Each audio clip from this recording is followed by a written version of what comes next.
자, 그 다음은 데이터 전처리 얘기를 좀 하겠습니다. C810 데이터셋 처음에 임포트 할 때 실습 때 어떤 내용을 했는지 기억나시나요? 뭐 했었냐면은 C810 임포트 하고 나서 뭔가 평균을 트레이닝 셋에서 평균 같은 걸 계산하는 절차가 있었던 것 같고 그거를 뺐어요. 자, 어떻게 뭐 이렇게 언제나 그걸 해야 될까요? 잠깐 한 10페이지 정도 살펴보겠습니다. 자, 우선 인풋 이미지가 한 장 한 장이 하나하나가 모두 저 2차원상의 점 하나에 대응된다고 한번 생각을 해보죠. 자, 그래서 오리지널 데이터가 이렇게 이렇게 타원형으로 펼쳐져 있다고 생각을 해보죠. 자, 그 다음에 그 인풋 매트릭스, 인풋 텐서의 그 0번째 디멘전이 샘플을 뜻한다고 한번 가정을 하죠. 그다음에 그 이후의 디멘전, 뭐 첫 번째 디멘전, 두 번째 디멘전, 세 번째 디멘전은 뭐 이렇게 자료의 특성에 대응되는 거라고 생각을 해보죠. 이미지였다면은 0번째 디멘전은 0번째 인덱스가 샘플 하나하나였고, 그다음에 두 번째, 세 번째, 네 번째 인덱스는 컬러 채널, 그다음에 세로, 가로 여기에 해당이 됐었죠. 자, 여기서 이 데이터를 제로 센터 시킨다는 건 무슨 말이냐? 요 자료 자체를 디멘전 제로에 대해서 미인을 시켜가지고 그 녀석을 x에 대해서 뺀다는 뜻입니다. 자, 그래서 np는 numpy입니다. numpy 명령어 기준으로는 x에서 npmin x, axis equals to 제로로 빼고요. 다음에 우리는 톨치에서 파이톨치에서 평균 구해서 빼는 방법 봤었습니다. 톨치에서는 x 빼기는 톨치.min 다음에 x, dim equals 제로 하고 빼는 거랑 똑같습니다. 자, 이게 무슨 뜻입니까? 그 나머지 디멘전 1, 디멘전 2, 디멘전 3는 그대로 냅두고 x 그 데이터에 대해서만 그러니까 샘플들에 대해서만 요 리덕션을 시켜가지고 각각의 베리어블에 대해서 민을 구하겠다는 거죠. 자, 그 녀석을 뺀 게 이제 제로 센터드 데이터입니다. 그래서 여기 그림은 라지 D가 2라고 가정을 하고 그다음에 디멘전 제로와 디멘전 1만 있는 매트릭스를 가정을 한 건데요. 그러니까 제로 센터가 되면은 이 경우에는 데이터가 어떻게 생깁니까? 가로축으로 살짝 왼쪽으로 가고 그다음에 세로축으로는 조금 올라왔네요. 자, 그 다음에 노멀라이즈를 했다는 건 보통 뭘 의미하냐면은 각 베리어블별로 스탠다드 디비에이션을 오버 샘플로 리덕션 해가지고 나눴다는 걸 뜻하죠. 자, 그래서 이 n by 2 데이터 매트릭스에서 그림을 그려서 살펴보면 노멀라이즈를 하고 나서는 요 자료 타원이 어떻게 줄어듭니까? 그 좌우로 다음에 위아래의 그 변동성이 한 저렇게 그림에서 보시는 것처럼 저 화살표의 길이가 거의 균질하게 컨트롤이 되죠. 자, 그래서 보통 우리가 노멀라이징이라고 하는 거는 이렇게 오버샘플로 평균을 빼고 그다음에 스탠다드 디비에이션을 나누는 프로세스를 칭합니다. 왜 이런 걸 하는 걸까요? 왜 굳이 프리 프로세싱을 해서 집어넣는 걸까요? 어차피 X에서 선형 변환해가지고 집어넣는 거잖아요. 그 최적화 이론에서 생각을 해보면은 그러니까 오브젝티브 펑션에 이렇게 선형 변환해가지고 데이터를 선형 변환해서 집어넣는다고 해서 이론적으로 봤을 때 그 최저의 로스가 바뀌는 건 아니거든요. 하지만 프랙티컬하게는 프리 프로세싱을 하면 유리합니다. 어떤 면에서 하냐면은 자, 이론적으로 그 최소 로스가 최소인 그 어디가 로스가 최소이냐는 변하지 않는데 그 로스의 가기까지 우리가 하는 거 뭐 있죠? 그레디언트 계산해가지고 한 스텝 한 스텝 가야 되는 거잖아요. 그 그레디언트 계산에서 조금 노멀라이즈가 된 상태로 인풋을 한 게 유리합니다. 자, 기억나시나요? 자, 맨 처음 인풋이 모두 파지티브일 때는 어떤 문제가 생길 수 있다? 우리가 원하는 그레디언트 디렉션이 잘 안 나올 수 있다. 자, 그러면 다 반대로 얘기해서 x가 제로 센터드인 데이터가 플러스 마이너스 왔다 갔다 하는 x가 들어오면 어떻게 될 수 있죠? 그 그레디언트 디렉션이 좀 다양하게 나와가지고 우리가 원하는 파란색 디렉션을 빨간색으로 저렇게 지그재그로 하지 않고도 저 파란색 디렉션으로 좀 더 잘 나타낼 수 있는 가능성이 좀 생기게 됩니다. 자, 그래서 이론적인 관점이 아니라 최적화를 실행시키는 관점에서 미니 제로인 데이터가 조금 더 유리합니다. 자, 그러면은 노멀라이즈 하는 방법이 이렇게 평균 빼고 스탠다드 디비에이션 나누는 것만 있느냐?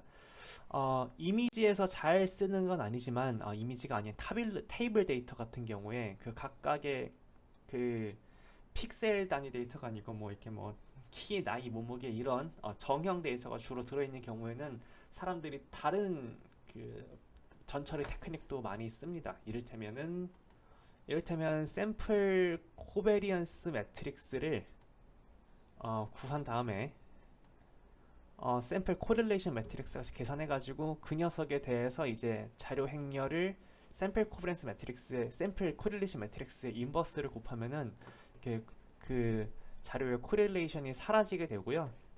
그다음에 거기다가 이제 각각의 다이렉션별로 스탠다드 디비에이션을 나눠주게 되면은 아예 전체 데이터가 샘플 코베리언스가 아이덴티티가 되는 그 보통 화이튼드 데이터라고 부르는 데이터로도 만들 수가 있습니다.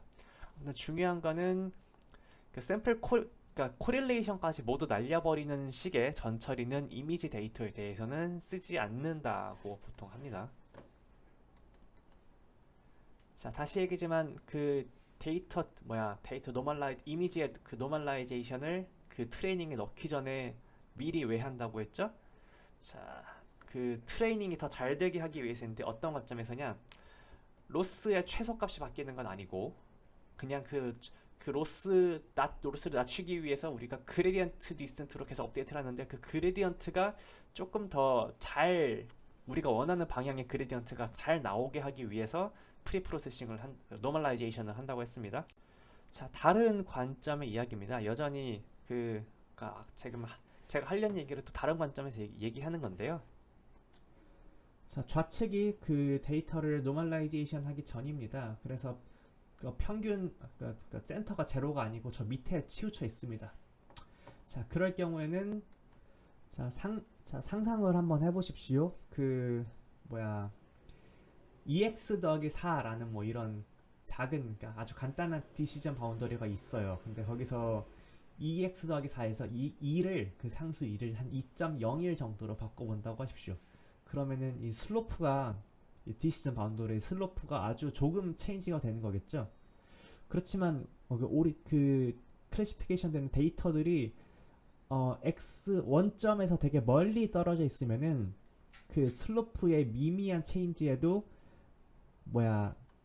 슬로프가 미미하게 체인지 됐음에도 불구하고 제로로 클래시파이 되는 원으로 클래시파이 되는 애들이 순식간에 많이 바뀌게 됩니다. 자, 그 말은 뭐냐면은 그 클래시피케이션 로스가 그 슬로프는 웨이트 매트릭스의 일반화죠. 슬로프 매트릭스의 그 간단한 버전이죠. 그래서 제가 얘기하려고 하는 거는 그 웨이트 매트릭스가 조금만 바뀌면은 그 클래시피케이션 로스가 아주 많이 바뀌게 됩니다. 그 자료가 제로 센터드가 아니고 원점에서 멀리 떨어져 있으면요.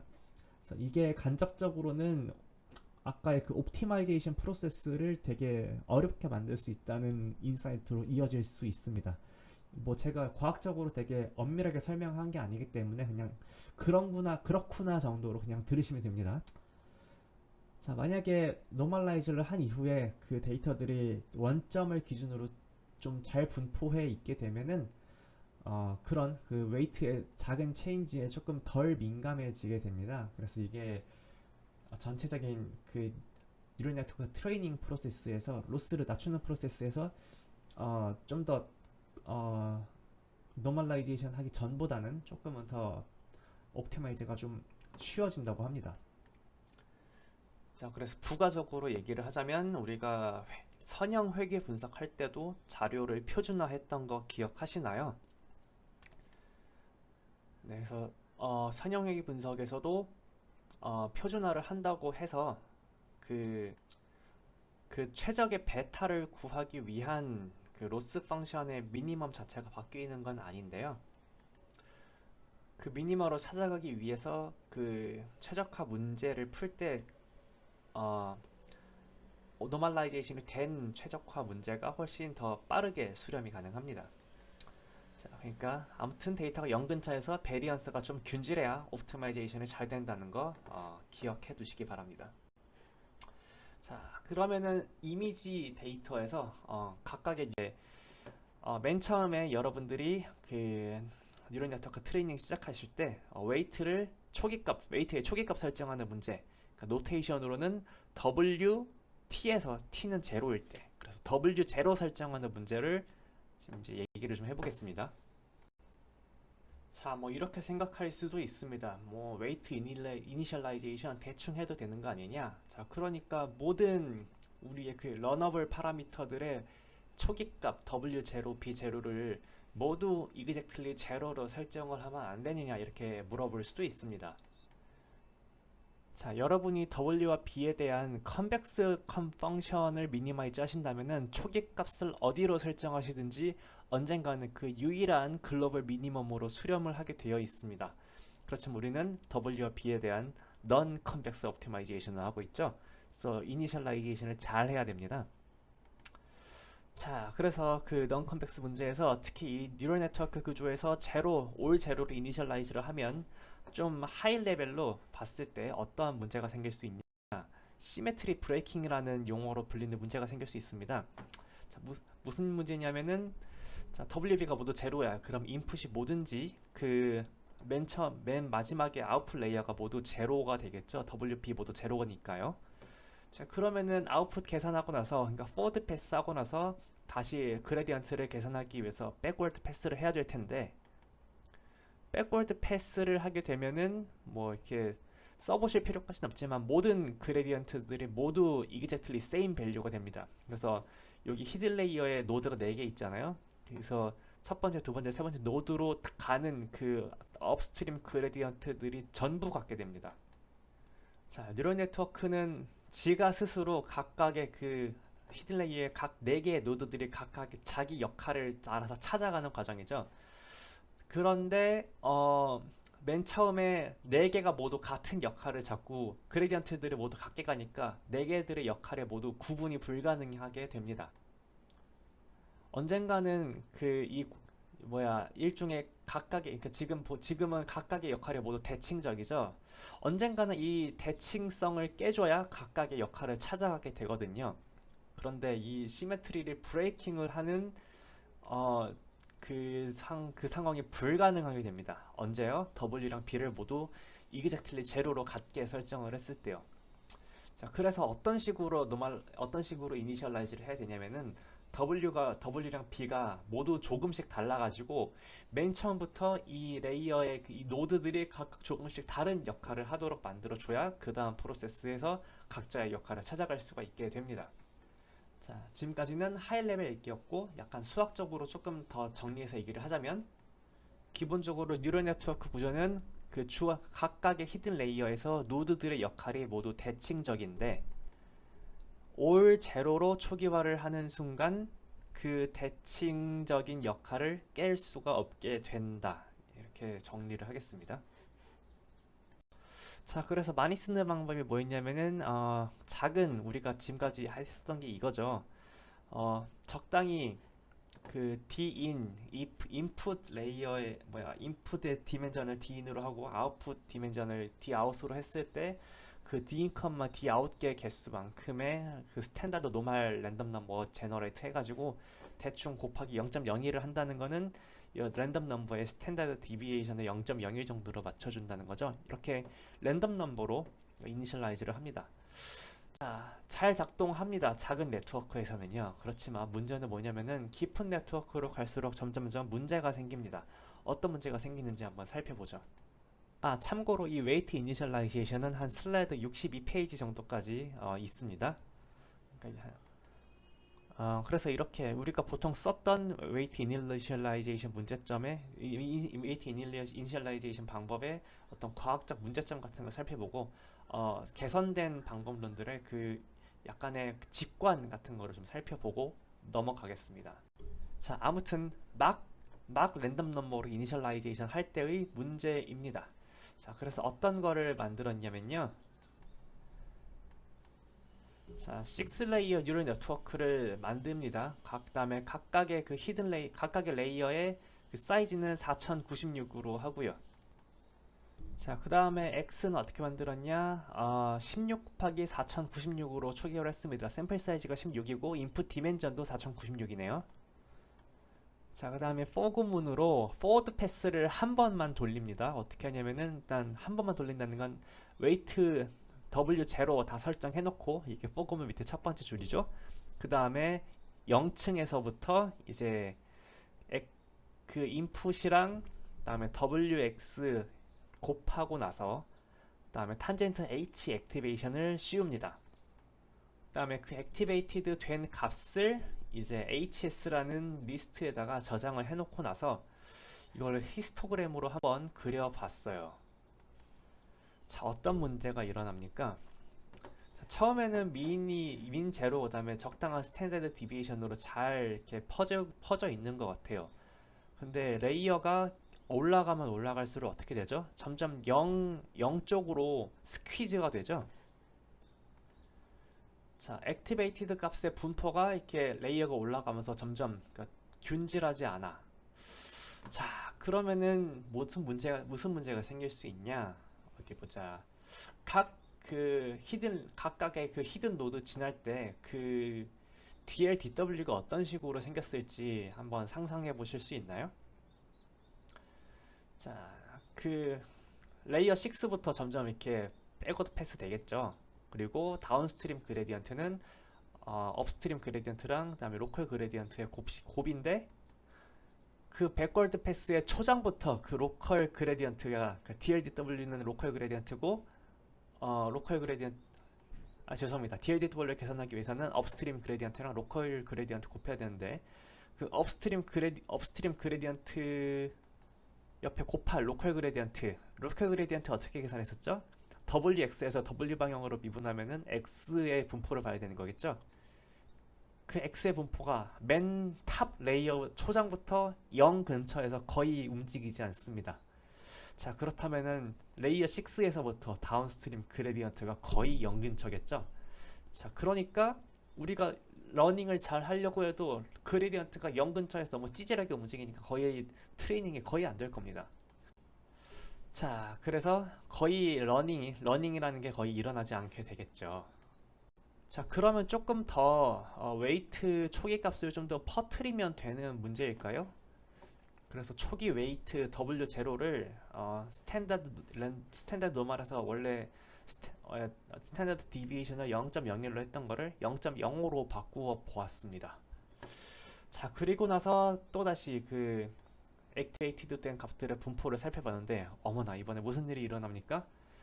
거의 모든 액티베이션 값들이 다 이번엔 마이너스 1이나 1로 거의 가버렸죠? 자, 그럼 이번에는 무슨 문제가 생깁니까? 그 그레디언트를 계산하는 과정에서 다운스트림 그레디언트 갈 때 로컬 그레디언트 곱하기 업스트림 그레디언트에서 그 로컬 그레디언트 계산의 그 탄젠트 H 액티베이션에 대한 로컬 그레디언트를 계산하는 곳에서 자, 아까 여러분 탄젠트 H 함수에서 함수 값이 마이너스 1과 1 근처에 있었던 분들은 그레디언트가 거의 제로였죠. 자, 그러니까 또 로컬 그레디언트가 또 0 근처가 됩니다. 자, 그래서 또 그레디언트가 0 근처라서 러닝이 일어나지 않게 되네요. 아이, 그럼 어떻게 그 초기 웨이트를 좀 설정하는 게 좋을까요? 자, 2010년에 자비에의 이니셜라이제이션이라는 게 나왔습니다. 약간 아까에 비교해서 그렇게 어려운 솔루션은 아닌데, 뭐 0.05를 곱하거나 0.01을 곱하는 것이 아니라 뭘 나눠주냐면은 그 웨이트 매트릭스의 인풋 디멘전에 해당하는 녀석의 그 D인을 스퀘어 루트를 C에서 나눠줍니다. 자, 그렇게 했더니 어떻게 됐냐? 그 액티베이션 값들의 약간 분포를 살펴보니까 조금은 더 0 근처에서 그 0 이렇게 그 스탠다드 디비에이션이 0으로 점점 줄어들 뭐라 그러냐? 지금 조금 슬라이틀리 조금씩 줄어들 건 있지만 아무튼 아까에 비해서는 적당히 잘 퍼져 있는 게 보이죠? 자, 컨볼루션에 대해서는 그 D는 커널 사이즈의 제곱 곱하기 인풋 채널의 수로 하시면 됩니다. 자, 그럼 어떻게 이 페이퍼를 내놓은 그 글리오과 벤지오, 저기서 벤지오는 그 요시와 벤지오겠죠? 그 딥러닝 그 4대 천왕의 한 명인. 어떻게 이 자비의 이니셜라이제이션을 생각했을까요? 상당히 아주 간단한 상황에서의 직관입니다. 그 직관을 한번 살펴보죠. 네. 다음 슬라이드 얘기하기 전에 하나 그 노티스 할 거는 여기서의 이 히스토그램은 인풋 X의 그 샘플 사이즈 16개, 그러니까 샘플 16개에 대한 히스토그램이 아니고 4096개의 그 히든 레이어의 액티베이션 값들에 대한 그 히스토그램입니다. 네, 그래서 자비의 이니셜라이제이션의 그 모티베이션은 뭐냐? 자, 그 4096개의 그러니까 지금 인풋도 4096개고 아웃풋도 4096개인데 아무튼 그 인풋 노드들의 액티베이션 값의 베리언스랑 그다음에 아웃풋 값들의 그 액티베이션 값들의 그 베리언스가 같도록 설정하는 게 목표입니다. 자, 그래서 좌측의 y는 wx는 자, y는 4096 곱하기 1이고요. 그다음에 w는 4096 곱하기 4096, x는 4096 곱하기 1이라고 생각하시면 됩니다. 그래서 원 샘플에 대해서 그 히든 노드들의 그 관계를 쓴 거예요.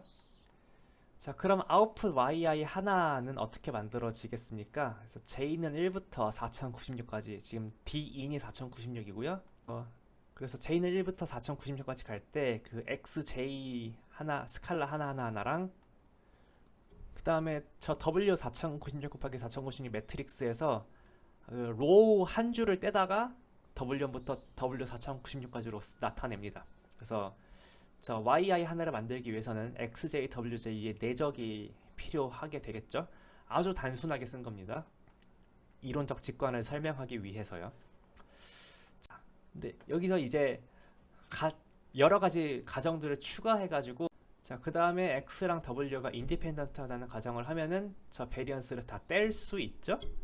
그 다음에 x랑 w가 그 평균이 제로인 것까지 가정을 하면은